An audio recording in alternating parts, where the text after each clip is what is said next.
Hello friends, welcome to my YouTube channel biology study. I am Meena Chaudhary. हमारा chapter चल रहा था ऑर्गेनिजम्स एंड पॉपुलेशन, जिसके हमने लगभग 10 पार्ट्स कंप्लीट कर लिए थे। तो जो लास्ट वीडियो था उसमें हमने पढ़ा था इंटरेक्शन कंपटीशन, ठीक है, क्योंकि हमारी क्या चल रही थी, पॉपुलेशन इंटरेक्शंस चल रही थी, जिसके अंदर हमने 2 इंटरेक्शन कंप्लीट कर ली हैं, predation interaction and competition interaction. And आज हम स्टार्ट करेंगे पैरासिटिज्म। तो सबसे पहले हम देखेंगे कि पैरासिटिज्म होता क्या है। पैरासिटिज्म में क्या होता है, एक होता है पैरासाइट और दूसरा होता है होस्ट, ठीक है। तो जो पैरासाइट एंड होस्ट के बीच इंटरेक्शन है उसको हम बोलते हैं पैरासिटिज्म, ठीक है। इसमें जो पैरासाइट है उसको तो होता है फ़ायदा और जो होस्ट है उसको होता है नुकसान, ठीक है। यानी कि एक स्पीसीज को तो फ़ायदा हो रहा है और दूसरी को क्या हो रहा है, नुकसान हो रहा है। पैरासाइट को फ़ायदा कैसे हो रहा है, क्योंकि जो पैरासाइट है ना वो क्या कर रही है, होस्ट की बॉडी में रहकर उससे खाना ले रहे हैं, उससे न्यूट्रिशन ले रहे हैं, ठीक है। जिससे क्या हो रहा है, पैरासाइट को तो उसका खाना मिल रहा है लेकिन होस्ट को नुकसान हो रहा है। होस्ट को नुकसान कैसे हो रहा है, इससे क्या हो रहा है, जो होस्ट है उसका न्यूट्रिशन यानी कि उसका खाना डिवाइड हो रहा है। उसका पूरा जो खाना था वो उसका था, लेकिन जो पैरासाइट है वो क्या करता है, इसका खाना ले लेता है, तो इससे उसको अपना खाना डिवाइड करना पड़ रहा है। दूसरा क्या होता है, जो होस्ट है उसको इंजरी भी हो सकती है, ठीक है। इससे क्या होता है, वो वीक भी हो सकता है, कमजोरी आती है उसके अंदर, और लास्ट में क्या है, उसकी जो लाइफ स्पेन है ना वो भी शॉर्ट हो जाती है, ठीक है। लाइफ स्पेन कम हो जाती है होस्ट की, क्योंकि जो ये पैरासाइट होते हैं ना वो पैथोजेनिक भी होते हैं, जो कि बीमारी कॉज करते हैं मतलब होस्ट के अंदर रहकर, ठीक है। तो इसमें क्या हो रहा है, पैरासाइट को फ़ायदा क्योंकि उसको खाना मिल रहा है होस्ट से, एंड होस्ट को क्या हो रहा है, नुकसान हो रहा है, उसको इंजरी हो रही है, वीक हो रहा है, वो उसको न्यूट्रिशन अपना जो खाना है वो बांटना पड़ रहा है, डिवाइड करना पड़ रहा है, और क्या हो रहा है, उसकी जो लाइफ स्पेन है वो भी कम हो रही है, ठीक है। स्टार्ट करते हैं अब। Considering that the parasitic model of the life ensure free lodging and meal, it is not surprising that parasitism has evolved in so many taxonomic groups from plants to higher vertebrates. तो क्या मतलब है parasitic mode का, कि ये क्या होते हैं, फ्री लॉजिंग, यानी कि फ्री में इनको क्या मिल जाती है, रहने के लिए जगह मिल जाती है, एंड फ्री में खाना मिल जाता है जो पैरासाइट होते हैं इनको, ठीक है। एंड ये जो पैरासिटिज्म है वो कहाँ पे पाई जाती है, हम लोग देखते हैं लोअर एनिमल्स से लेके हायर एनिमल्स तक जो पैरासाइट हैं वो पाए जाते हैं, ठीक है। Many parasites have evolve to be host specific. They can parasitize only a single species of host in such a way that both host and the parasite tend to co-evolve. That is, if the host evolve special mechanism for rejecting or resisting the parasite has to evolve mechanism to counteract and neutralize them in order to be successful with the same host species. तो अब जो many species है ना parasite की, वो evolve कर लेती है अपने आप को होस्ट के अकॉर्डिंग, ठीक है। यानी कि जैसे क्या करता है, जो होस्ट है, होस्ट ने क्या किया, अपने आप में कुछ इवोल्यूशन किया, कुछ चेंजेस किए, क्यों, ताकि वो इस पैरासाइट से बच सके, इसीलिए उसने अपने अंदर कुछ चेंजेस कर लिए। तो अब जो होस्ट ने अपनी बॉडी के अंदर कुछ चेंजेस कर लिए, तो साथ साथ में जो पैरासाइट है ना उसने भी अपने अंदर कुछ चेंजेस कर लिए, अपने आप को इवॉल्व कर लिया, ठीक है।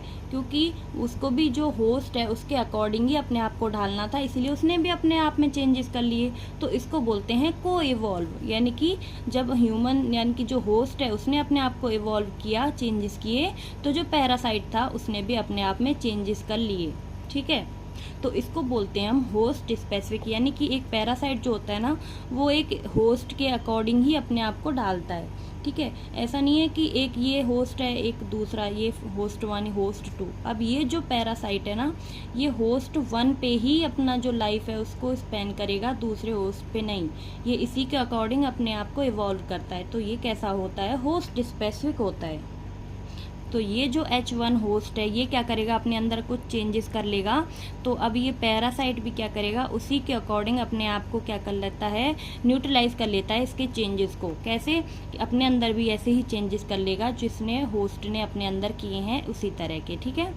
In accordance with their lifestyles parasite evolve special adaptation such as losses the unnecessary sense organs, presence of adhesive organs और suckers to cling on the host, a loss of digestive system and high reproductive capacity.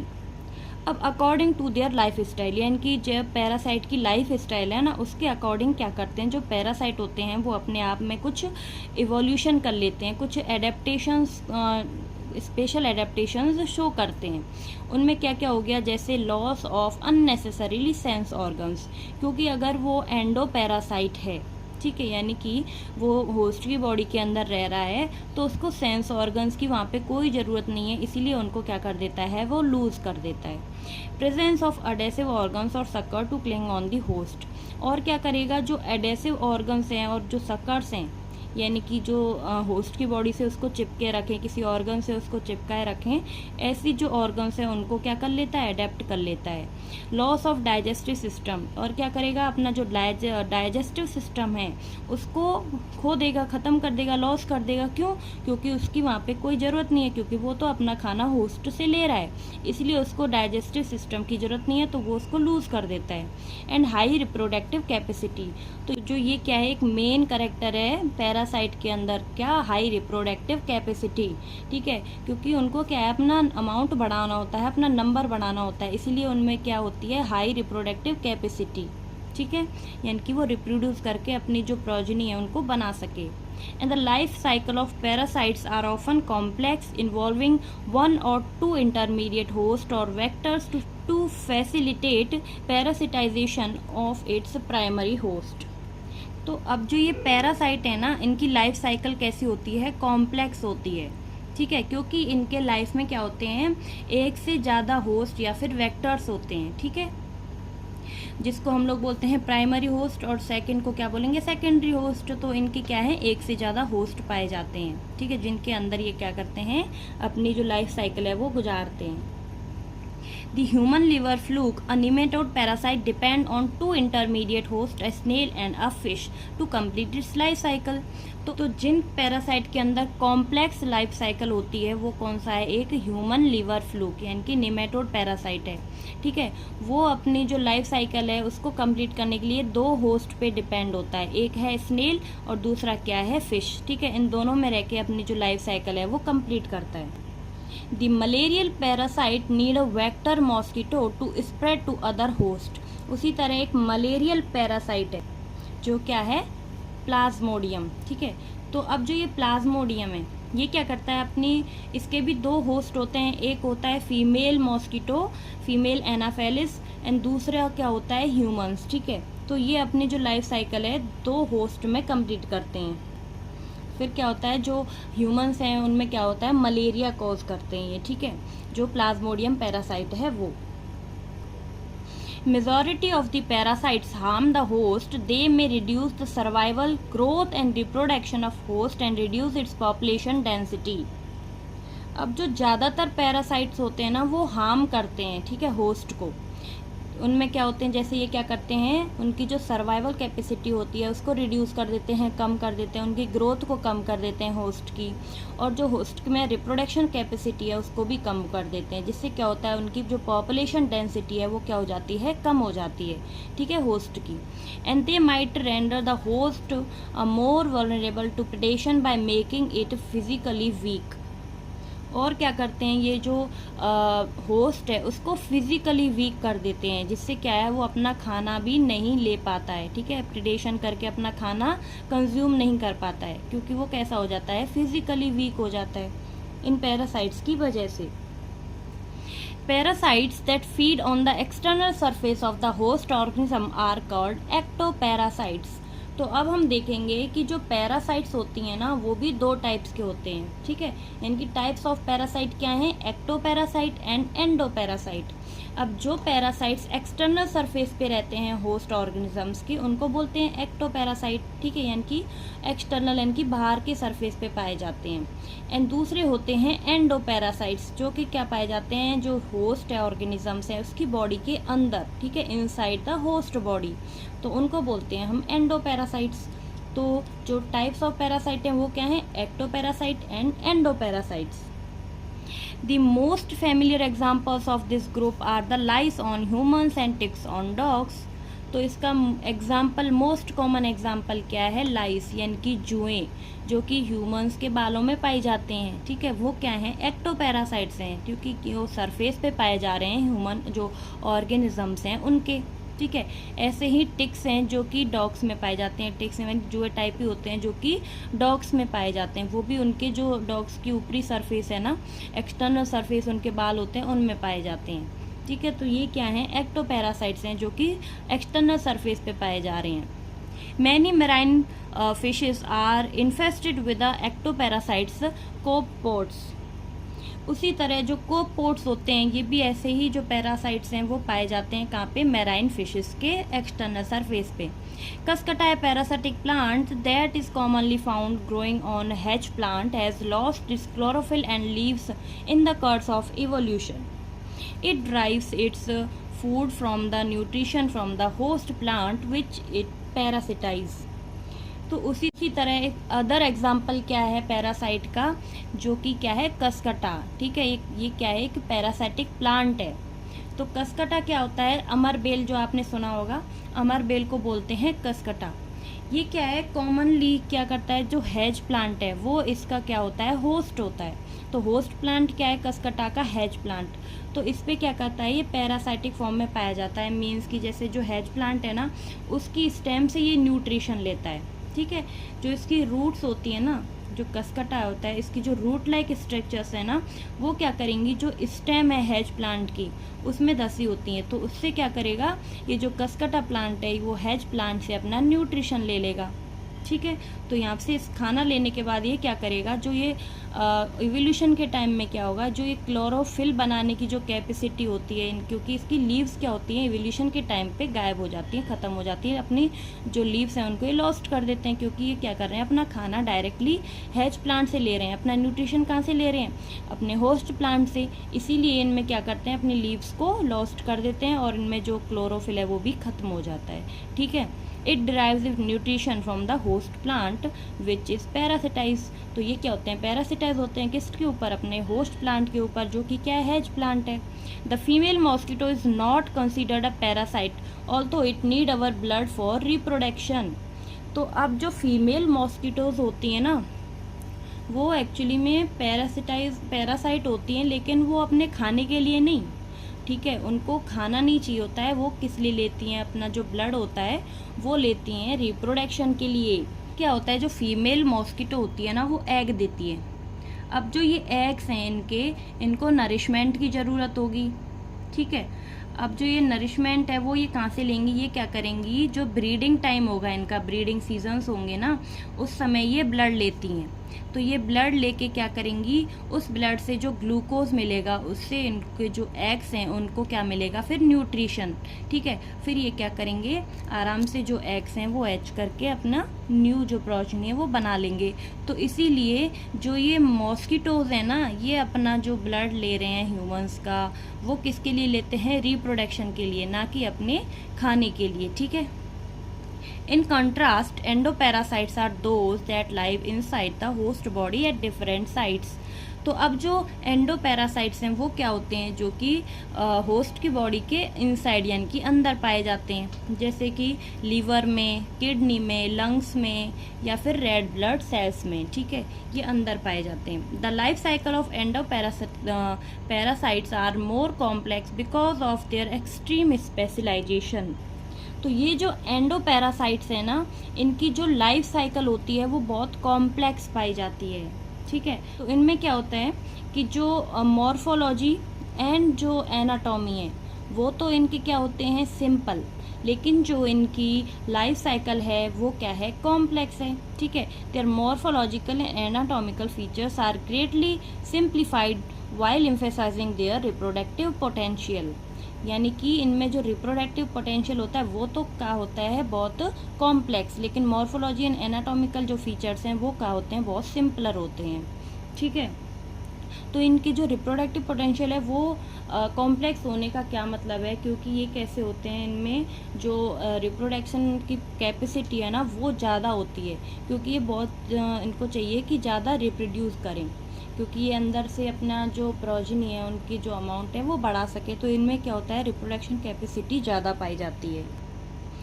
Brood parasitism in birds is a fascinating example of parasitism in which the parasitic bird lay its egg in the nest of its host and lets the host incubate them.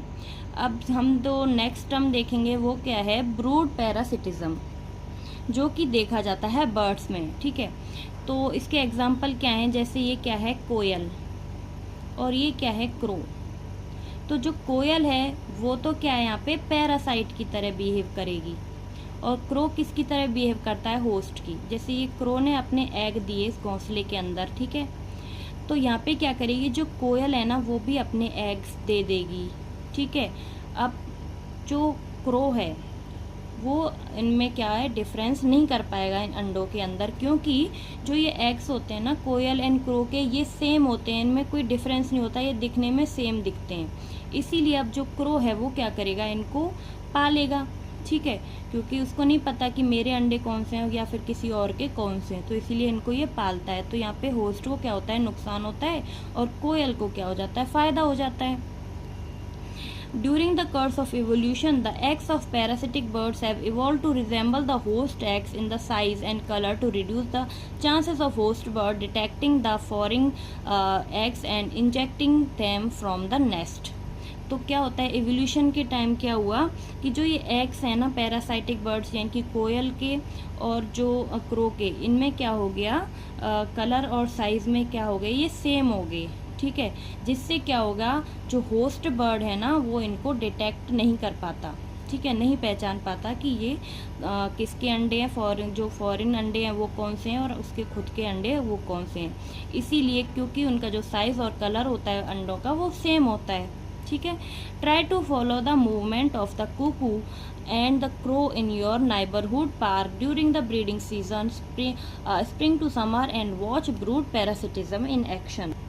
तो जो अब ये कोयल है जो क्या है, एक parasite है, ये क्या करेगी, अपने अंडे कहाँ पे डाल देगी, क्रो के घोंसले में, ठीक है। क्रो के नेस्ट में इसने अपने अंडे दे दिए, तो फिर ये क्रो क्या करेगा, इनको हैच करेगा एंड इनक्यूबेट करेगा, ठीक है, यानी कि इनको पालेगा और फिर इनको इंक्यूबेशन करके इनको गर्म हीट दे के ये बच्चे जब बन जाएंगे तो ये इसको क्या हो जाएगा, कोयल को फ़ायदा हो जाएगा, ठीक है। और क्रो को नुकसान होगा क्योंकि उसको ज़्यादा अपना एनर्जी वेस्ट करनी पड़ रही है और इनको पालना पड़ रहा है, ठीक है। और भी क्या कर रहा है, जो खाना है ना, जो इन सब अंडों के लिए जो खाना है वो भी इसको देना पड़ता है क्रो को, तो इसीलिए इसको क्या है, नुकसान है, ठीक है। अब आपको क्या करना है कि जो मूवमेंट्स हैं कुकू या कोयल एंड क्रो की आपके आसपास में या पार्क वगैरह में, आपको उसकी जो मूवमेंट्स हैं उनको नोटिस करना है, ठीक है। जो इनका ब्रीडिंग सीज़न होता है वो होता है स्प्रिंग्स टू समर में, उनको वॉच करो और जो ब्रूड पैरासिटिज्म है उसको आप देखो कि ये कैसे अपना ब्रूड पैरासिटिज्म दिखाते हैं, ठीक है। तो अब नेक्स्ट जो इंट्रैक्शन है वो क्या है, कॉमनसेलिज्म, ठीक है। कॉमनसेलिज्म में क्या होता है, दोनों जो स्पीसीज है ना उसमें से एक को तो बेनिफिट होता है और दूसरी को ना बेनिफिट होता है और ना ही हार्म होता है, तो वो कैसी होती है, न्यूट्रल, ठीक है। यानी कि एक को फ़ायदा होगा और दूसरी को ना फ़ायदा ना फिर नुकसान। This is the interaction in which one species benefit and other is neither harm और नॉर बेनिफिटेड। यानी कि एक स्पीसीज कैसी होगी, बेनिफिट होगी, दूसरी क्या होगी, ना तो हार्म होगी ना ही बेनिफिट होगी। An orchid growing as a epiphyte on a mango branch and a barnacus growing on the back of the whale benefit while neither the mango tree nor the whale derives any apparent benefit। तो जो एक parasite है जो कि क्या है, epiphyte है, जो कि कहाँ पे रहता है, मैंगो ब्रांचेस पे, वो क्या है, ऑर्किड, ठीक है। तो इससे क्या हो रहा है, जो मैंगो ट्री है ना उसको तो कोई नुकसान नहीं हो रहा लेकिन इसको फ़ायदा हो रहा है, ठीक है। And barnacles growing on the back of whale benefit. तो अब जो बर्निकल्स होते हैं ना वो क्या करते हैं, वेल्स की जो पीठ होती है ना वहाँ पे ये रहते हैं, तो इससे जो वेल्स है उसको तो कोई नुकसान या फ़ायदा नहीं होगा, लेकिन जो ये जो बर्निकल्स हैं इनको क्या फ़ायदा होगा कि इनको प्रोटेक्शन मिल जाएगी, जो इनके प्रीडेटर्स हैं ना उससे इनको प्रोटेक्शन मिल जाती है और वेल्स को ना फ़ायदा होता है ना नुकसान होता है। The cattle egret and grazing cattle in close association a sight you are most likely to catch if you live in a farmed rural areas is a classical example of commensalism. तो आपने देखा होगा कि आप जब अपने farmer rural areas में, मतलब अपने गांव वगैरह में जहाँ पे आपके फार्म वगैरह हैं, वहाँ पे आपने देखा होगा कि जो ग्रेजिंग एनिमल्स हैं, जैसे हमारी कैटल्स हैं ना, जैसे गाय भैंस हैं, तो ये कभी जब चरने जाती हैं तो क्या करेंगी, ये तो अपने घास वगैरह खाती हैं, लेकिन जो बर्ड्स हैं ना, जो ये कैटल एग्रेट बर्ड्स हैं, ये क्या करते हैं, उनकी पीठ पे आके बैठ जाती हैं। ठीक है, उससे क्या होगा, ये अपना जो इंसेक्ट्स हैं, जो पैरासाइट जो उसके ऊपर प्रेजेंट होते हैं ना कैटल्स के ऊपर, उनको खा लेते हैं। तो इससे उनको कुछ जो कैटल एग्रेट है, इनको खाना मिल जाता है। ठीक है, और जो हमारी जो कैटल्स हैं, गाय भैंस वगैरह हैं, उनको ना तो नुकसान होगा ना तो फ़ायदा होता है। And the egrets always forage close to where the cattle are grazing, because the cattle, as they move, stir up and flush out insects from the vegetation that otherwise might be difficult for the egrets to find and catch.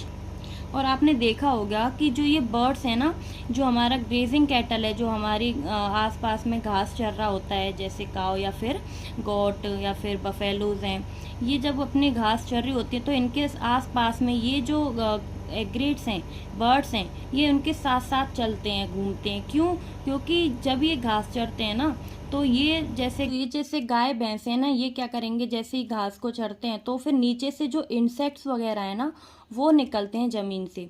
तो इसीलिए जो ये birds हैं, इनको फ़ायदा होता है, ये इंसेक्ट्स को खा लेते हैं। ठीक है, तो इसीलिए ये इनके आसपास या फिर इनके ऊपर बैठे रहते हैं।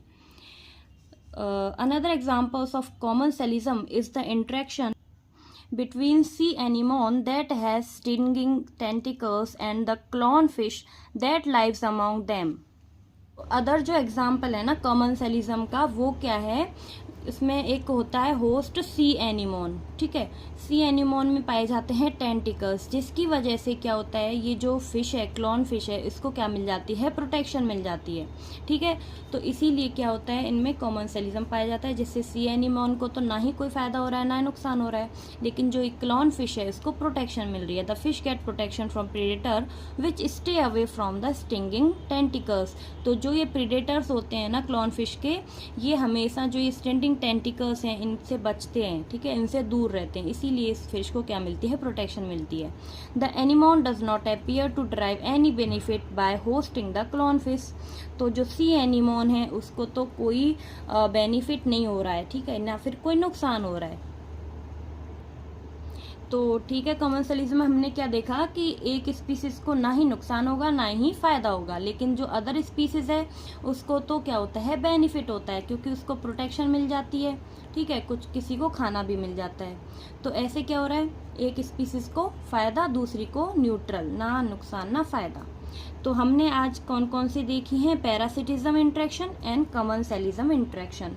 ठीक है, म्यूचुअलिज्म हमारी लास्ट इंट्रैक्शन है, वो हम नेक्स्ट वीडियो में करेंगे। ठीक है, उसमें हमारे ये चैप्टर कंप्लीट कर देंगे हम। तो आज के लिए इतना ही। आई होप कि आपको मेरी वीडियो अच्छी लगी होगी। अगर आपको मेरा पढ़ाया हुआ समझ आया हो तो प्लीज़ चैनल को लाइक शेयर एंड सब्सक्राइब करें, एंड कोई भी डाउट हो तो मुझे कमेंट बॉक्स में ज़रूर बताएं। तो मिलते हैं नेक्स्ट वीडियो में, तब तक के लिए bye bye, take care, thank you.